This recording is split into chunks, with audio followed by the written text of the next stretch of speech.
పూజించడం పూజారి వంతు వరమివ్వడం అన్నది దేవత ఇష్టం. ప్రేమించడం ప్రేమికుడి వంతు కరుణించడం అన్నది ప్రేయసి ఇష్టం. ఎందువల్ల నిన్ను ప్రేమించిందో చిన్ని మనసుకే తెలియదుగా, నిన్ను మరవడం జరగదుగా.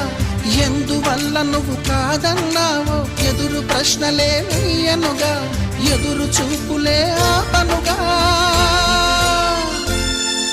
ఏనాటికో ఒకనాటికి నీ ప్రేమ సాధిస్తా. నిన్ను చూడాలని ఉన్నా, నిన్ను చూడాలని ఉన్నా